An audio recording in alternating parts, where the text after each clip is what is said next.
আসসালামু আলাইকুম। Real Madrid superstar Vinicius জুনিয়রকে নিয়ে কিছু কথা না বললেই নয়। তিনি রিয়াল মাদ্রিদের সুপারস্টার, কিন্তু ব্রাজিলের সুপারস্টার এখন হতে পারেনি। কারণ রিয়াল মাদ্রিদের যে পারফর্মটা তিনি করেন, ব্রাজিল যে ইন্টারন্যাশনাল ম্যাচগুলো থাকে সেই ম্যাচগুলোর মধ্যে কোনো তিনি পারফর্ম করতে পারেননি। এই কোপা আমেরিকা সেটা আবার প্রমাণ দিয়েছে। কারণ এই কোপা আমেরিকায় তিনি মাত্র 2টি গোল করেছে 3টি ম্যাচের মধ্যে। একটি ম্যাচেই 2টি গোল করেছে, কিন্তু তার টিম ব্রাজিল 3টি ম্যাচ খেলে 2টি ড্র করেছে, একটি জিতে কোয়ার্টার ফাইনালে চলে গিয়েছে।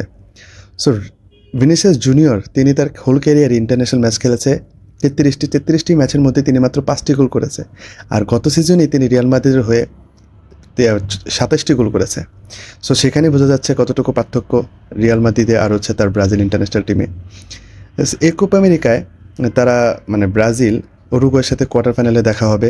সো উরুগুয়ে তাদের গ্রুপ স্টেজের চ্যাম্পিয়ন।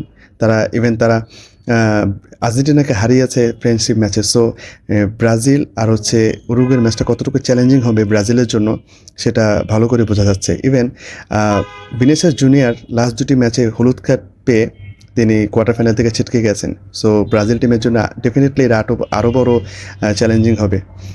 সো আমার মনে হয় যারা ব্রাজিল কোচ আছেন, ম্যানেজমেন্ট আছেন, তাদেরকে একটু যাচাই বাছাই করার ভিনিসিয়াস জুনিয়রের কী প্রবলেম হচ্ছে সে প্রবলেমটা খুঁজে বের করে একটু সলভ করা। না হয় ভিনিসিয়াস জুনিয়র ক্লাবেরই সুপারস্টার থাকবেন, কিন্তু ব্রাজিলের জিরো হয়েই থাকবেন। আসসালামু আলাইকুম।